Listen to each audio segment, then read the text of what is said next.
Hello, mystery readers. I'm Alexandra Amore, and this is It's a Mystery Podcast. I'm here today with Cari Hunter. Hi, Cari. Hello. How are you today? I'm absolutely fine, and the sun is shining for once, which makes a change for this part of the world. Oh, that's great. Yeah, we've got gray skies and rain here in the middle of July. Um, Yeah, yeah, it's been like that here, to be fair. So this is a rare occasion where the sun actually peeks through. nice. Well, let me introduce you to our listeners. Cari Hunter lives in the northwest of England with her wife, two cats, and a pond full of frogs. I'm going to have to ask about the frogs later. She works full time as a paramedic and dreams up stories in her spare time. Cari is the author of 6 novels and is currently in the middle of writing a new crime series based in the Peak District. The first in the series, No Good Reason, won Best Lesbian Thriller at the 2015 Rainbow Award, and its sequel, Cold to the Touch, was published in December. A third book, A Quiet Death, is due for publication next year in January 2017.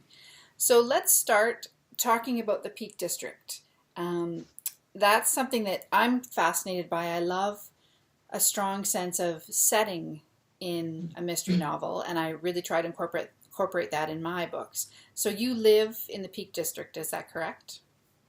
I live very close. I don't actually live in the Peak District. We're Okay. kind of on the verge. We're not badly situated. We can get to some really good walks within about half an hour. But we're not quite so isolated as some of the Peak District villages are. But it's gorgeous. We started walking there really because one of our ambulance stations is based actually in one of the Peak District villages, and I'd never been to that sort of like neck of the woods before, and my wife was a keen walk with her family. And I just said to her, look, it's really gorgeous up here. Let's go and explore. So we did some low walks to start off with, and then and ventured a bit higher. It's not quite as civilized as walking in sort of Switzerland and some of the Alpine countries that we've been to. There's no real signposts. You're kind of on your own up there with a compass and a map. Oh, no Um, way. and Wow. you get the occasional kind of way marker, which is a pile of stones. But if that's what you're looking for and it's misty, you're in trouble if you can't read a compass. So, yeah, don't go up there alone and always go up there prepared for the weather to change, basically. Yes, yeah, I mean, we're exactly. not talking mountains. They're kind of ancient hills, so they're really quite low, certainly compared to where you are. Hmm. But they're quite treacherous if you don't know what you're doing. They're not very friendly, it has to be said. Not Hmm. very forgiving to newbies, shall we say? Yes, yeah. And the weather, as you say, I've heard can change very quickly. Oh, very much so. Yeah. I mean, Yeah. we've set off in sort of blue skies and been with like fog bound within hours or within minutes. The clouds can just come in, and you Hmm. can usually see them coming over because they're sort of like high hills with valleys. You can see the weather, sort of minutes before it hits you, so you know when you're in for a good soaking, or snow or the clouds or whatever. But it's gorgeous up there. It Yes. really is, and a really perfect setting for sort of like a mystery writer. Yes, exactly. Perfect. So you're calling your series the Dark Peak series, Hmm. and it's set in that district, and it stars. I was going to say, um, They'd be happy Detective. to hear themselves called styles, I'm Yeah, sure. that's right. Detective Sanner Jensen. Am I saying Sanner right? Hmm. Yeah. Yeah, but I think technically she would probably be a sauna if she was actually Swedish, but she's definitely not Swedish. I just That's kind of my nod to my love of Swedish and the Danish Scandi kind of crime series that we get on the telly over here. Yeah. Okay. But we were really hooked on like the killing and the bridge and then the political one, Borgen. So that was kind of my little love note to those. And plus, I think it's really funny to give somebody a really Scandi name and then have her be this little northern scamp who's not tall and not blonde and is a bit of a scrapper. I think somebody called her once, which I think was the greatest. Diminutive but scrappy. I think somebody called her in a review, which is my favourite description of Santa ever.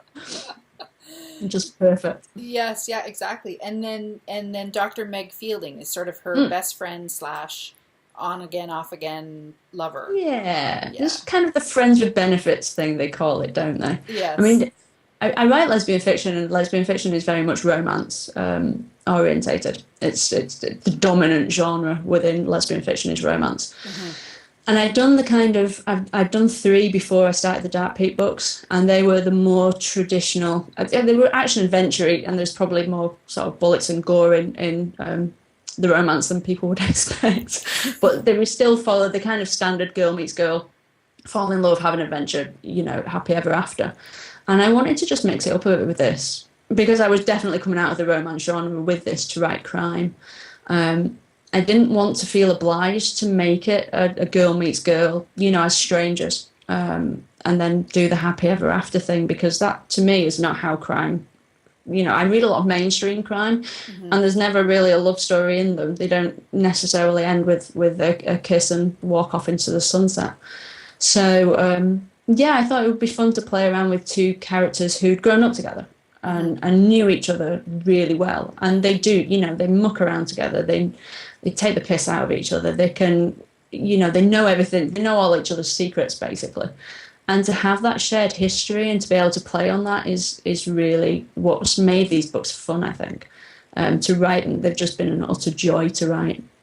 And I think you still get that emotional connection that you would get with a romance, but it's just a different kind of romance, I think. Yes, yeah. One of my favorite mystery series is by a woman who lives in Shepherd's Bush in London, and her name is Cynthia Harrod Eagles, and hers are police procedurals like yours are, the Dark Peak series, and there is a romance that runs through it, but it goes through its own ups and downs. So do you envision, like at one point they break up and then they end up getting back together again, do you envision that kind of more sort of realistic life story running through the series? Yeah, because I think it's starting from a more realistic place. I mean, it's not often that two strangers meet and fall in love at the drop of a hat. It's usually a mutual friend or a friend that you've known for a long time that you come back to. That's usually the way that love happens. So yeah, I think it is taking a more kind of natural path, and also with it being a series, it's enabled me to take my time with it. Really, there's no rush to wrap everything up within 280 pages. They're not together at the end of the first book. They might be together at the end of the second book. I'm not telling. They might still be together in the third book. Who knows? Yeah. But yeah, I think when these two get together, they'll stick. And I did almost give my editor a heart attack by, sort of like not having that happy ever after at the end of No Good Reason. And she was quite keen for me to do a little bit of a rewrite and sort of hint in that direction at least to try and sort of like, as a bit of a sop, I think, to people who would buy it as a romance book. And I had to turn around and say, well, I can't do it because they're not together at the start of the second book. And I'd already written it. So Right. I got away with it, but I think it actually really worked well. And I think that the way that their relationship develops in the second book is really good as well. And like I say, you've got to throw a few obstacles in the way, haven't you? So. Absolutely. Yeah, exactly. Yeah. And so I imagine that your experience as a paramedic comes in handy when you're writing about Meg's character. Yeah, to be fair, it comes in handy for writing all of it because Sana and Nelson, her police partner, they get to go into everybody's houses, and I think that is, I work in quite a bad area. It's quite a deprived area. And there are plenty of places where you go into it, you wipe your feet on the way out, sort of thing. And obviously you meet so many different characters. And I think it's that insight into the different walks of life that's been invaluable for writing these books, because, I can talk with the little smack rats, I can talk with the kind of posh and entitled, I can talk with the regular guys, the addicts. You never know what you're going to get when that call comes through to the ambulance. It could be anyone from any walk of life. And I think that's given quite a good sort of sense of realism to the books. And it's given me a good ear for dialogue as well. I love writing dialogue. And I think having that kind of experience just of the life on the road has been great for just adding that little extra sort of like, people talk like they do talk. I read crime novels sometimes and I think this person has no experience. They've never spoken to a police officer. They've never spoken to anybody, I don't think, outside of their little middle-class milieu sort of thing. Whereas, I'm a bit of an advantage because I get to talk to everybody. But yeah, with Meg, because I think Meg and San are kind of a little bit of a mix of me. Meg's, she gets away with saying things that I would love to say and can't. Yeah. So I do get some of my frustrations out of the way with Meg, bless her. She's got that sarky kind of cynical edge that unfortunately a lot of us working in the NHS, especially sort of at the that's the National Health Service, sorry. Yeah. Especially at the sharp end of it, the sort of emergency, acute end of it, always get you do get to deal with a lot of crap, really, and it does unfortunately drag you down. But I always say that if I ever get to the point where I haven't got time for the 90-year-old who's been on the floor all night with a fractured neck of femur, that's the day that I quit, and I'm not there yet. So yeah, and but sorry, go. No, I was just going to say, so given that your job is a little bit draining, does it appeal to you to be a full-time writer at all? Yes and no. I kind of like the balance that I've got, to be fair. Okay. I work 12-hour shifts. Yeah. So because I work 12-hour shifts, it's absolutely knackering while I'm in, but I get a lot of time off, and that has enabled me to sort of like write the books in my free time. I think I'd like to do less of my job. I'd like to be more part-time, just to free my brain up a bit, because the shifts they kind of give you a little bit of dementia. My short-term memory is not brilliant, which is kind of awkward when you're trying to write plotty kind of thrillers. You're kind of writing it and thinking, oh my God, what was he even called? So there are times in the month when I absolutely can't write. Yeah. But there are times in the month where my brain kind of kicks back in and I've got plenty of time to write. I mean, who doesn't want to be a full-time writer? It's just, lesbian fiction is more of it's still quite niche. So you're not selling thousands and thousands and thousands of copies to enable you to quit your job and live the high life. Yeah. And this kind of, I suppose, the people who've kind of come out of lesbian fiction to make it big, the likes of Val McDermid, Amanda Scott started off writing lesbian crime fiction. They've kind of had to sacrifice their lesbian characters in a way to actually, hit the mainstream. Yeah. It's very difficult to break into the mainstream with gay characters, and it shouldn't be, but it just is. It just is. Huh. And I've watched those authors kind of, write straight characters just for the sake of actually being read, I guess. Yes. Yeah. Exactly. And so we talked about your job as a paramedic and how it informs your work. And what about the police procedural side? Where does that come from?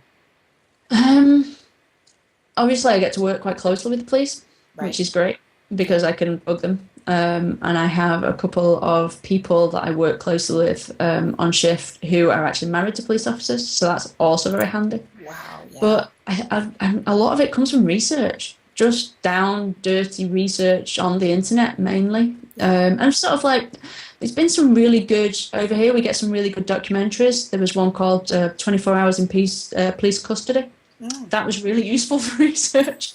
I used to watch it and just take notes, because there's all sorts of, all the procedures basically are covered in that. There's a proper fly on the wall, warts and all kind of documentary. Mm-hmm. But yeah, I wanted to try and get it right. I wanted these to be realistic. I'm sure I get things wrong, but I don't want them to be obviously wrong. Mm-hmm. So I have tried to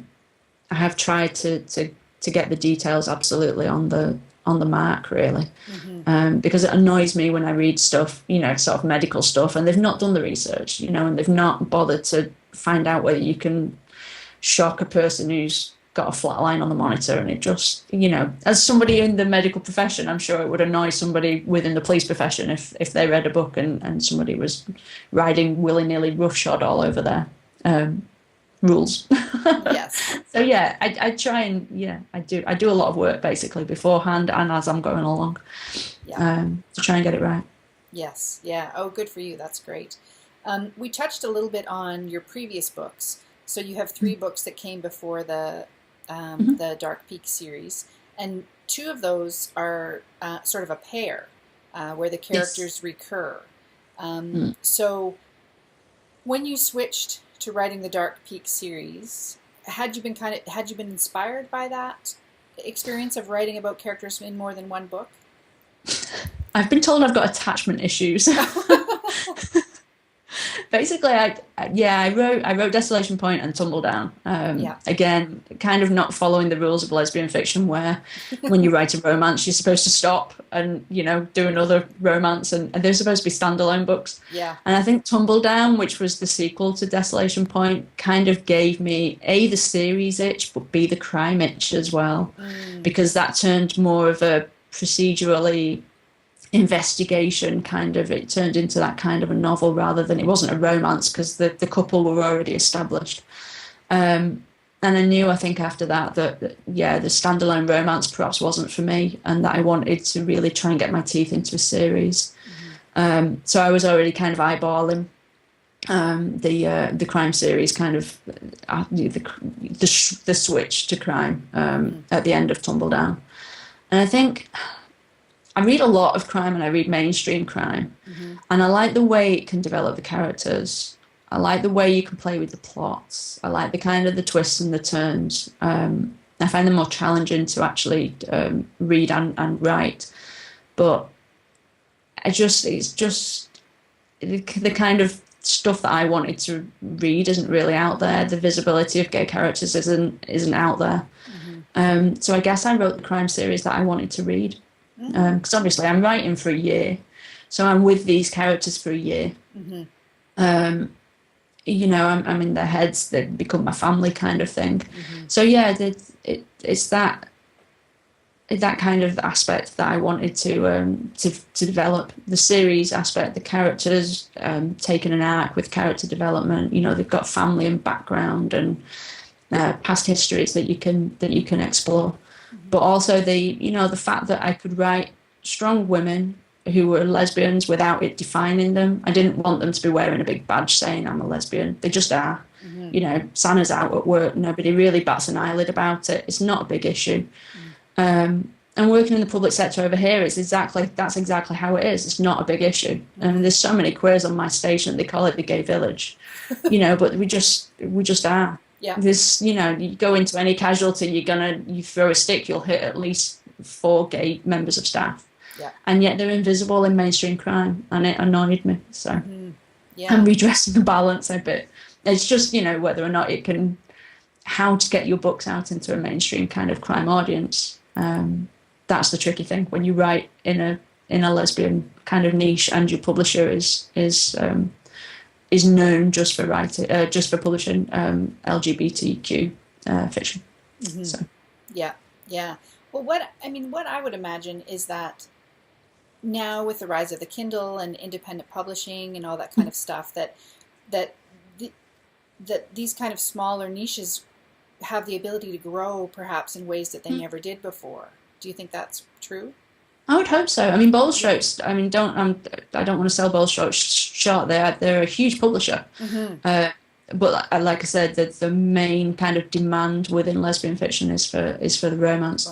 So, but yeah, it's weird sometimes because I'll get like a message from somebody who has managed to pick my. I mean, I have no idea how you managed to hear about me. To be fair. Oh, I heard about you. That was a question I wanted to ask. How you even got hold of my books? But yeah, it is weird. You'll get a kind of a message out of left field, and they've found it from somewhere. And it's really nice when my book gets loaned out to somebody. My hairdresser's read it, and loved it. His wife loved it. It's so that is nice to know that your books can get sort of like read and enjoyed by somebody who's not your typical audience. But then I went into my local bookstore and asked them to stock it, and they wouldn't. Oh, really? But I don't know what the reason was. They didn't really say, but they wouldn't stock it. So. Oh, dear. Okay. Sometimes it does feel a little bit like, you're banging your head on a wall sort of things. Yeah, 2 steps forward, 1 step back, I guess. Yeah, basically. But as long as you're taking, more steps forward than you are backwards, it's all good. Yes, yeah, exactly. Yeah. Well, I love hearing that you write the books you want to read, because I do the same. Yeah. And then the way that I found out about you was through the Creative Pen podcast, because Joanna Penn interviewed Claire Lydon, who has the Lesbian Book Club podcast, and Yeah. she had interviewed Yeah, you. chatted. So Yeah. yeah, yeah. It's a big circle. It is a big circle. Yeah, lots of connections. And Well, that's half of the battle, getting connections and yeah, getting your contacts and getting yourself out there. exactly. Yeah. And the thing I really like about being an independent author, and I know you have a publisher, I don't, but is that the internet enables us to make these connections in a way that never would have been possible before, and to find an audience, that may not have been possible before as well. So I really like that. Absolutely, yeah. I mean, I think we'd all be lost without the internet, to be fair. I mean, it's so important these days to be on Facebook. I mean, I wasn't on Facebook before I started with the books, and I've got so many sort of friends and connections, and we do the blog as well. We do a UK lesbian fiction blog, and that's kind of made that's made inroads into sort of like other sort of connections and little spaces that you possibly wouldn't have otherwise.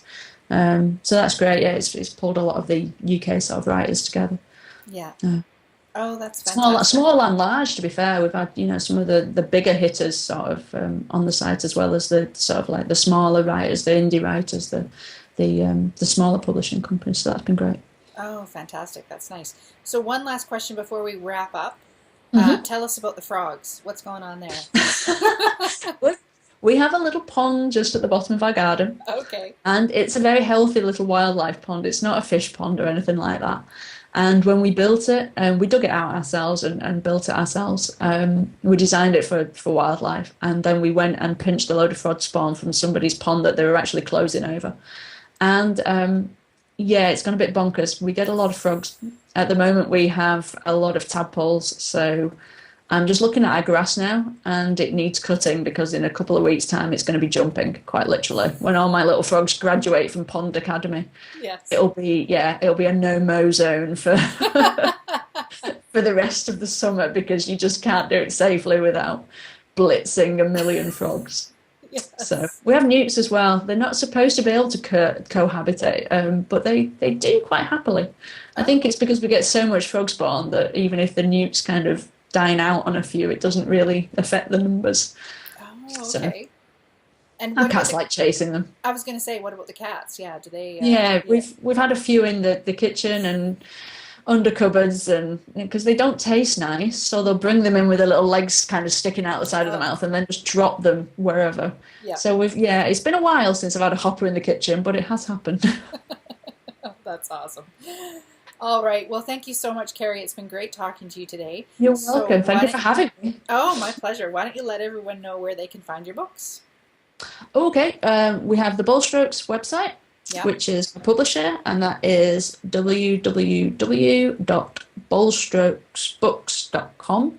Perfect. And I've got a blog, which is carihunter.wordpress.com, and that's full of pictures, actually. So you can get dark peak pictures if you're curious about what the hills look like, and translations of weird sort of northern English slang and weird food stuffs are on there. So basically, it's a bit of a pictorial guide to the dark peaks, and it's quite fun to have a mooch around on there if you've got 10 minutes to spare.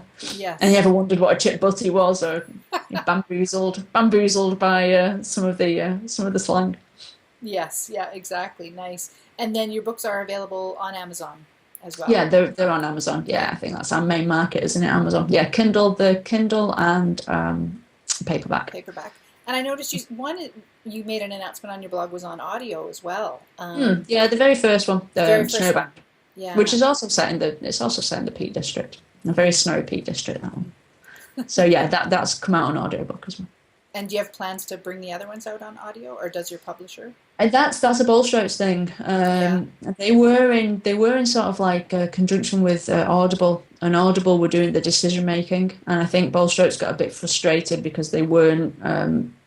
They knew that some would sell better than Audible were, and Audible were ignoring them. So Ballstrokes have gone into doing their own as well, but they're still being sold by Audible. Mm-hmm. So yeah, I don't know whether they'll pick any of the others up. Okay. Here's hope. Yeah, let's hope. Exactly. Never say never, right? No, exactly. Yes. Well, thanks again so much and take care. You're welcome. Thank you. Bye bye. Bye bye.